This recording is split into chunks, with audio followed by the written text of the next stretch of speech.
आज जो हम लोग कहानी सुनने जा रहे हैं ये एक विधवा महिला की कहानी है। उसके साथ घटी घटनाओं पर आधारित है। एक बार एक बाबा के पास गई एक विधवा महिला। उस विधवा महिला के आगे पीछे एक चुड़ैल मंडरा रहा था। वह चुड़ैल क्यों मंडरा रहा था इसके बारे में भी हम बताएंगे।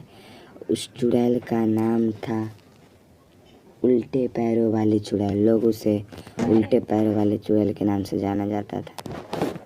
बाबा के शरीर में वह समाना चाहती थी। विधवा महिला बाबा से बात कर रही थी, लेकिन बाबा के शरीर पर वह कब्जा नहीं कर पाए, तो वह चुड़ैल आगे पीछे घूमने लगी। दिन में प्रत्यक्ष रूप से किसी को दिखाई नहीं देती थी। जब विधवा महिला ने बाबा को यह बात बताई कि उसके साथ अजीब से घटनाएं घट रही है, और महिला गुस्से से आग बबूला हो गई। जो चंपापुर में राज करती थी, हजारों बरस से बाबा कुछ मंत्र पढ़ते हैं और वह समझ जाते हैं कि हमारे आसपास कोई है।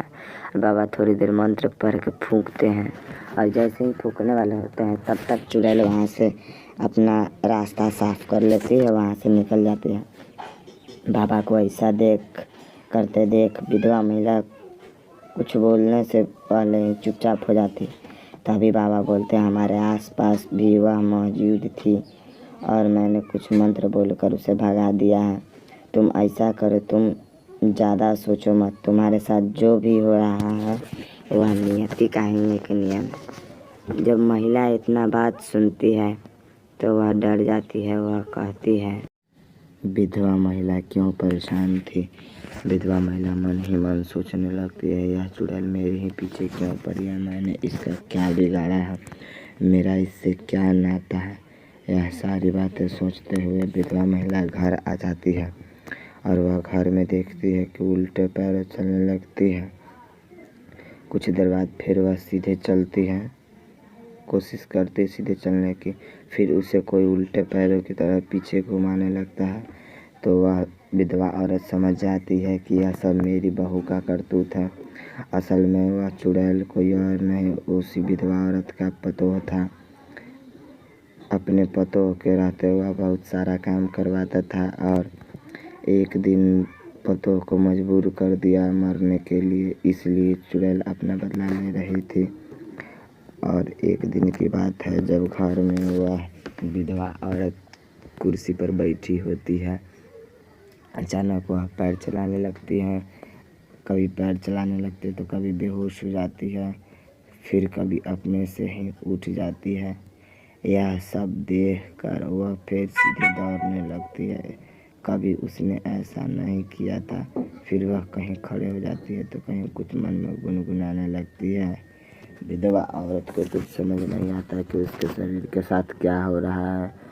उसके शरीर के साथ तो वो उल्टे पैरों वाले चुड़ैल घुस चुकी थी, जिसका नाम चंपा था। चंपा चंपापुर गांव में ही रहने वाली थी। चूँकि यह विधवा महिला की पतोह थी, लेकिन इसके बेटे के मरने के बाद वह भी आत्महत्या कर ले, जिसके कारण उसको शांति नहीं मिला और वह यह विधवा महिला के पीछे पड़ चुकी है। जब तक विधवा महिला को मारेगी नहीं तब तक उसको शांति नहीं मिलेगी, क्योंकि जीते जी उसने बहुत ही तड़पाया है चंपा को। चंपा गुस्से में आग बबूला हो जाती थी। जब वह विधवा महिला को घर में नहीं पाती थी तो चंपा आग बबूला होकर कभी इधर ढूंढती उसको तो कभी उधर ढूंढती इसको, क्योंकि उसने जिंदा में इसे बहुत तड़पाया था। चंपा हमेशा ही नाराज रहा करती थी। चंपा कभी खुश नहीं थी। वह आत्महत्या कर लिया, जिसके कारण उसको शांति नहीं मिला, और वह घर में ही अपना निवास स्थान समझकर घर में ही रहने लगी थी, और घर में ही सबको डराया करती थी, कभी किसी रूप में तो कभी किसी रूप में। चंपा हमेशा ही अपने कमरे में ही जाया करती थी। एक दिन की बात है, जब एक दिन विधवा महिला कुर्सी पर बैठी थी तो एक लड़का उसके पास आता है काम मांगने के लिए। विधवा महिला खुश हो जाती है और बोलती है, चलो अकेला रहने से तो बढ़िया है, एक आया और कुछ काम करेगा। उस लड़के का नाम मोहित होता है। विधवा महिला के पास मोहित जाता है और मोहित बोलता है, अम्मा जी कुछ काम हो तो बोलो, इस गरीबी में पेट को कैसे पाला जाए। कुछ काम हो तो बोल दीजिए, मैं आपके लिए कर दूंगा, और जो कुछ भी बनेगा आप हमको खाने के लिए दे दीजिएगा। विधवा महिला इतना सुनकर बोलते हाँ हाँ क्यों नहीं। विधवा महिला को थोड़ी सस्ता भी जो मिल रहा था, इसे अब पैसे भी नहीं देने होंगे, केवल खाना ही खिलाना होगा। विधवा महिला बोलती है ठीक है, तुम मेरे घर का सारा कार्यभार संभाल लो और मैं तुम्हें बदले में खाना खिला दूंगा और तुम्हें हर साल नए कपड़े भी दिला दूंगा। मैं तुम्हें अपने बच्चे की तरह देखभाल करूंगा। इतना जब मोहित सुनता है तो वह खुश हो जाता है और विधवा औरत चाय पीने लगती है और मोहित वहाँ से चलने लगता है। मोहित वहाँ से चला जाता है और फिर मोहित दूसरे दिन क्या करता है, विधवा महिला अपने चेयर पर बैठकर कुछ सोच रही होती है। पता नहीं मन में क्या सोच रही होती है। वह मोहित को 2-3 बार आवाज़ लगाता है, तब मोहित उसके पास चलते हुए आता है और मोहित की पैरों में आज बहुत ही फुर्ती थी, क्योंकि कई दिनों बाद वह भरपेट भोजन किया था।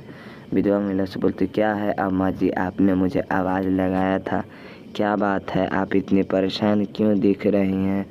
कुछ हमें भी बताइए, हो सके तो मैं मदद करूँगा। जब बात जब महिला सुन लेती है तो महिला बोलती है, मोहित मैं तुमको क्या बताऊं, मैं एकदम परेशान हो चुका हूँ। एक चुड़ैल है, मेरी ही बहू है, जो जिंदा थी तो मैंने खूब तड़पाया उसको, लेकिन मरने के बाद वह अब मेरा पीछा नहीं छोड़ रही है। मोहित जब बात सुन लेता है तो मोहित मन में ही कुछ सोचने लगता है, कुछ प्लान बनाने लगता है और वह कहती है, मेरी नज़र में एक बाबा है, अगर उस बाबा से संपर्क किया जाए तो समस्या का हल हो सकता है। विधवा औरत फिर बाबा के पास जाती है और बोलती है, बाबा जी अब अंतिम घड़ी है, आप मेरे साथ मेरे घर चलिए और हमें मुक्ति दिलाइए। बाबा बोलते हैं ठीक है। और विधवा महिला जब बाबा से मुलाकात करके अपने घर की ओर रवाना हो रही होती है तो रास्ते में छोटू भी मिल जाता है, लेकिन बाबा ने कहा था कि बिना किसी से बोलने चुपचाप अपने घर तक जाना है। सो विधवा महिला बिना कुछ बोले, मोहित को बिना कुछ कहे, वह चुपचाप अपने घर की ओर रवाना होने लगते हैं। मोहित भी ज़्यादा पूछताछ नहीं करता है, वह भी अपने रास्ते बाज़ार जाने लगता है, क्योंकि बाज़ार जाने के लिए उसके पास साइकिल नहीं था। मालकिन के पास साइकिल नहीं था तो वह पैदल ही जाया करता था बाज़ार और वहाँ से सब्ज़ी लेकर जंगल के रास्ते से वापस आया करता था। और जब मोहित वहाँ से निकल जाता है और यहाँ पर बाबा सोच रहे होते हैं कि बाबा को उस औरत पर दया आ जाती है। वह उस विधवा औरत की बात मानकर उसके घर जाने लगती है और वह कहती है, मैं उसके पुत्रों को आज नर्क का दर्शन करा दूंगा।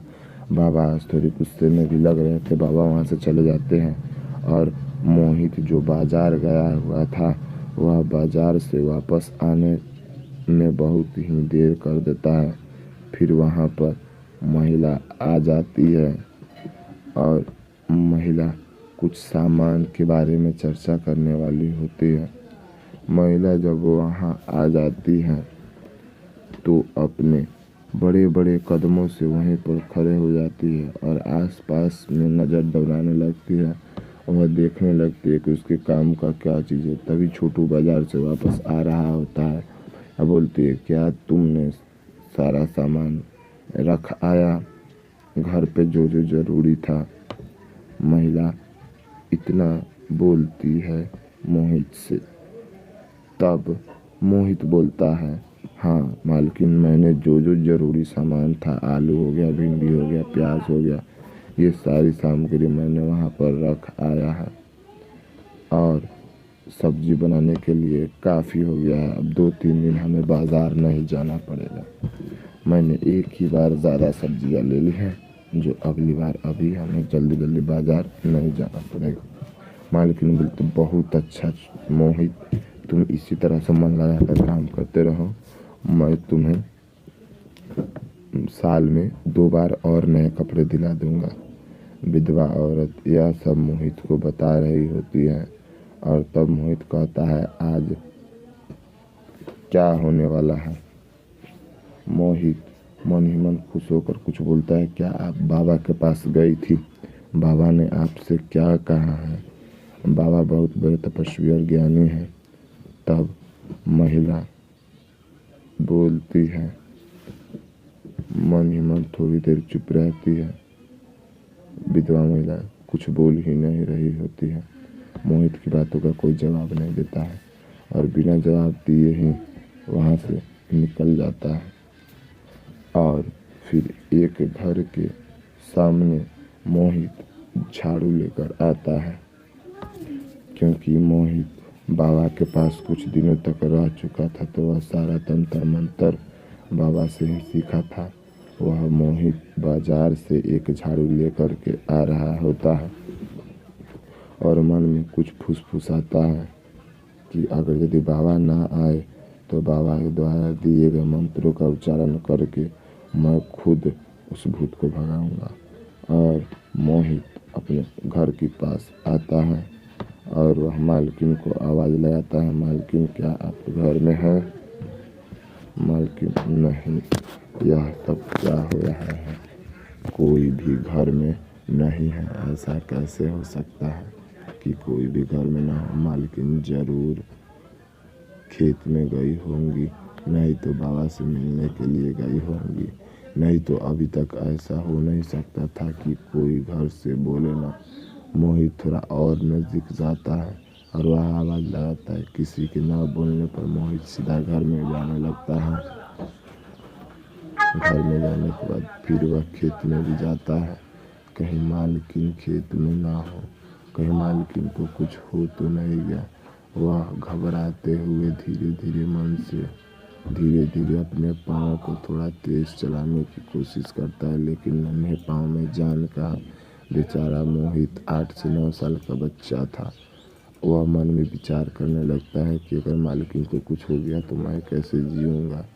मालकिन का इकलौता नौकर जो हूँ मैं, मालकिन और मैं घर में अकेले रहते हैं।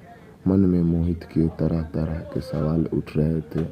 मोहित उन सवालों को मन में ही दबाकर मालकिन को खोजने लगता है और मालकिन कहीं नहीं दिखाई देती।